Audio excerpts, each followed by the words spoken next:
Hey everyone, welcome back to Elemental Cartomancy. Today I'm doing a walkthrough of the Phantomwise Tarot by Erin Morganstern.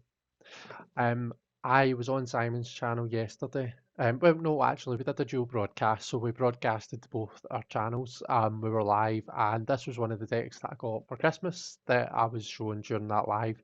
And people seem quite. I know a couple of, at least two people have added it to their baskets and bought it since. So I thought I would do a wee walkthrough just to let everyone see it. Since it seemed quite popular then.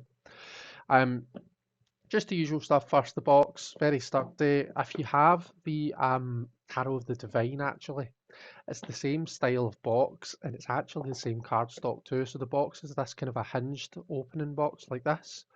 You do have this bit of tissue paper that goes between the cards and the book, which fits nicely in here. It's the same kind of a style of book. The cardstock is this beautiful linen kind of cardstock that we have. So yeah, if you like, if you're wondering what the cardstock or anything is like, then check out Tarot of the Divine. If you have that, it's more or less the same. Um, the book is great. So it has, I think it's 3 tarot spreads that it gives us. So we've got a 3 card spread here. Um, just some, I probably should say, some basic introductory information. 3 tarot spreads. So we have the Dream Child spread, we have the Celestial Navigation spread, Guidance spread to aid in charting courses, and then we have this Down the Rabbit Hole spread, which is a 7 card spread. And then it just goes into the kind of the cards, and if I can kind of show you what you're getting for each card. So for example, for the Fool there, we've got an image of the Fool card, and underneath it's telling us the interpretation. So the Fool, a small child in a white dress, chases a rabbit into a nighttime daydream. The ground beneath their feet is about to give way. Here begins a tumble, head over feet, into the unknown, unfathomed depth. A place of childlike wonder, bravery, and exploration, and new adventures can be found. Any warnings from cautious kittens will likely go unheeded, but some moments are best jumped into with reckless enthusiasm. So this is what these are what the card backs look like. I've said that it's the same. It's beautiful, kind of a thick linen cardstock, so it's quite a chunky deck. And as a size comparison, it's a wee bit bigger and a wee bit taller and broader than a standard US Games size, but you know, you would barely notice the difference just holding it in your hand, if that makes sense.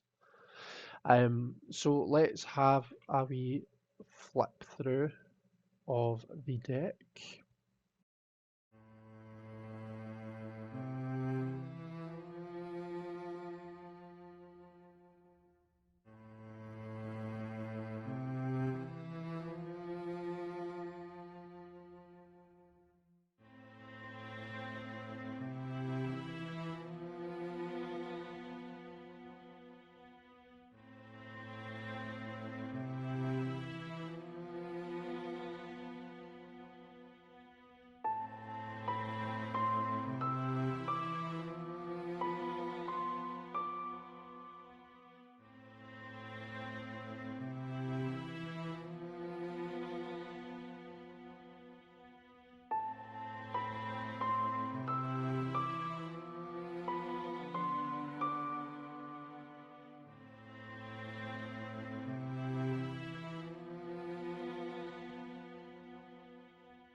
Okay, because of their kind of a nice size, they do overhand really nicely. And in terms of riffle shuffling, they're actually pretty easy to riffle shuffle. They're not so sturdy that they're difficult to kind of to bend. They're quite malleable. That's the right word to use. And you can get a nice bridge on it. So what I'm going to do, I do like to kind of show the cards in action, as it were. So if I can find where I've put the book, here we go. What I'm going to do is I'm going to use one of the spreads from the book. So we have this celestial navigation spread, and it says this is what it says: gazing up at the night sky, sailing through uncertain waters, looking to the stars. So it says this is a guidance spread to aid in charting courses. Now, in my in my day job, I'm starting in a new team tomorrow. So this is going to be a reading for myself. Just to get some guidance for tomorrow and generally starting in my new team. So let's see, how does this work? So we start at the bottom. Um, so 1, 2, 3, 4, 5, 6. So it says card 1 is the ship, and it shows the current position or circumstances. So I've given these a good shuffle, but let me just kind of give them another few shuffles.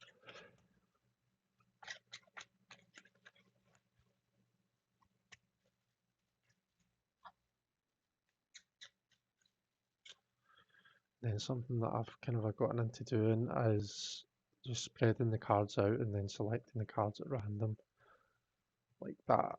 So let's see, so 6 card spread.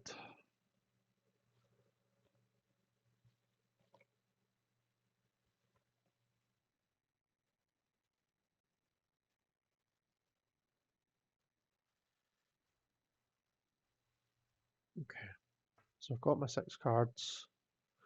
And just for a wee change, let's pop them out on the desk. I'm going to zoom right out here actually so as that I can hopefully fit all of the cards onto the table. So 1, 2, oh, I'm going to struggle here actually.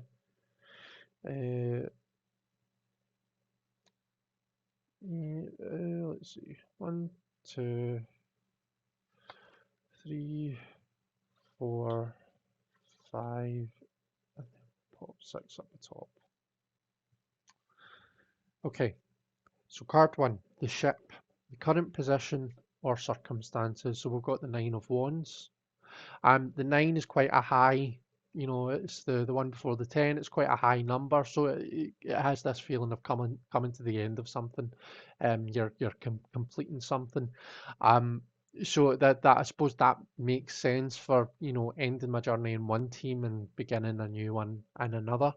We've got Wands, which for me is about career. It's about other things as well. It's about all of the things that give us passion in our life, the things that we're passionate about. So, career, job, vocations, hobbies, all of that kind of a stuff. All that stuff that brings us joy and that we feel like is one of the reasons that we're here. It's one of the ways that we make our mark on the world, I suppose.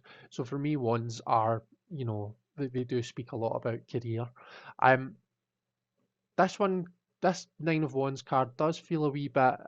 So if you look at the expression on the person's face, there's a wee bit of trepidation, a wee bit of, I'm not really sure how I'm feeling about this. Maybe a wee bit of defensiveness as well with this kind of a wall that they're building.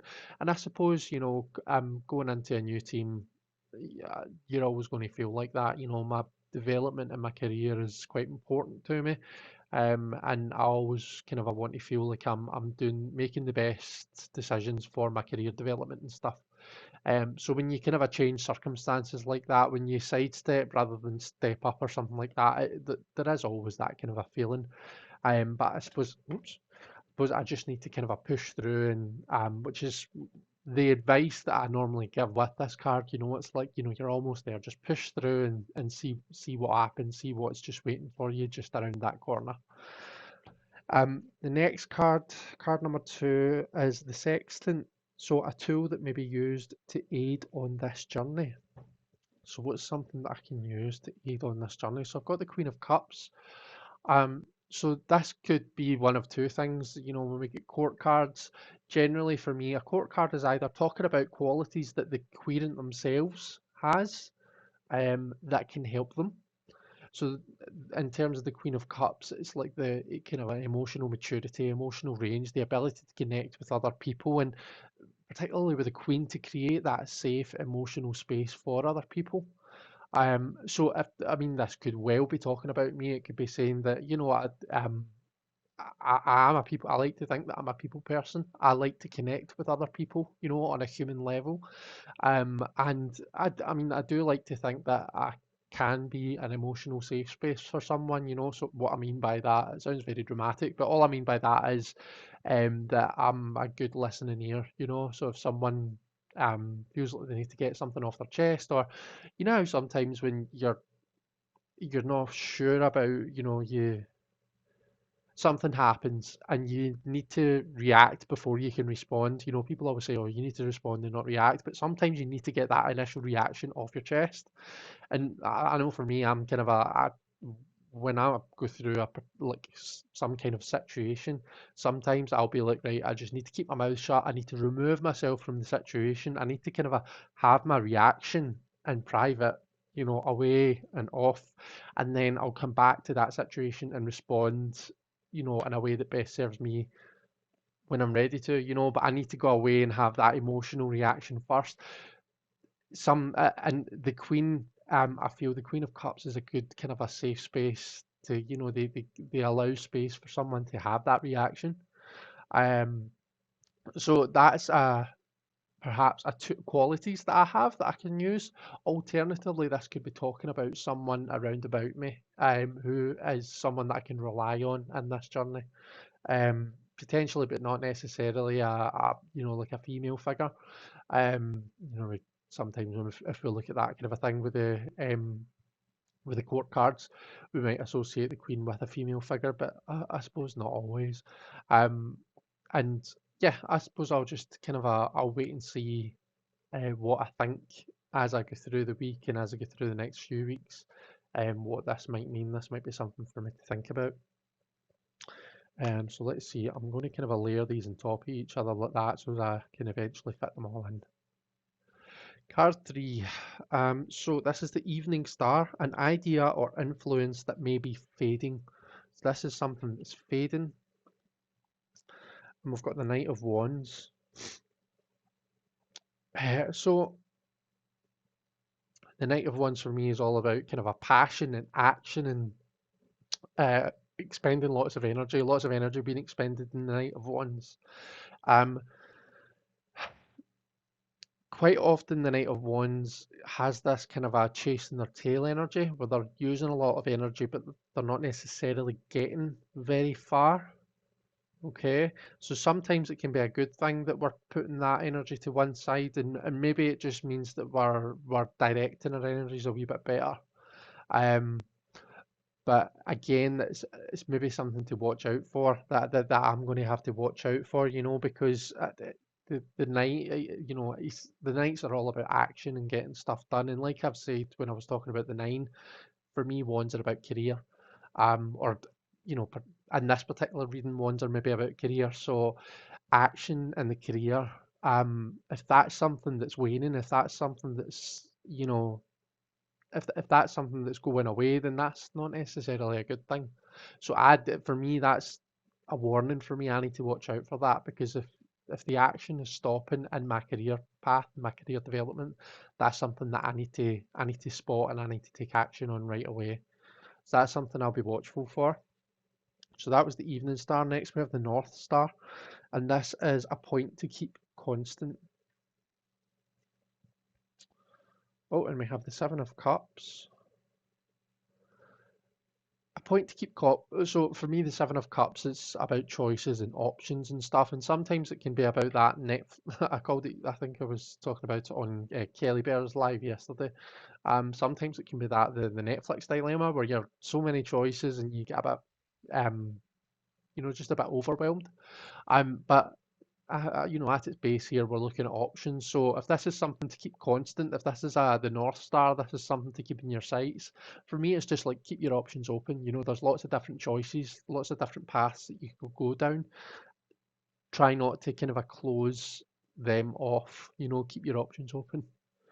The next card, the fifth card, is the Morning Star. So this is an aspect that is yet to be considered. So this is maybe something that's going on. We've got the star itself. That's nice, isn't it? Okay. So what could that be talking about? So for me, a lot of the times the star is about that healing energy after the tower. But I would say that the past year or so, the time that I've spent in the team that I'm in, I've really enjoyed. You know, so to me, it's not so much about healing. Maybe it's just about guidance. Sometimes that we look to the stars for guidance, whether we're talking about astronomy, astrology, um, or like kind of a more metaphorical, like stars as in celebrities and role models and things like that. So the star a lot of the time can be looking for guidance out with yourself. So maybe that's something that's going to reveal itself. There's going to be someone or something that I can look to for guidance. Maybe it's even linked to this Queen of Cups card. Okay, so maybe the Queen of Cups is a figure, in my life, in my career life, who's going to be, who's going to offer me guidance and stuff, and that's something that I should be watching out for. And then the sixth card is the Far Shore. So this is the goal or destination. Oh, I've got the devil card there.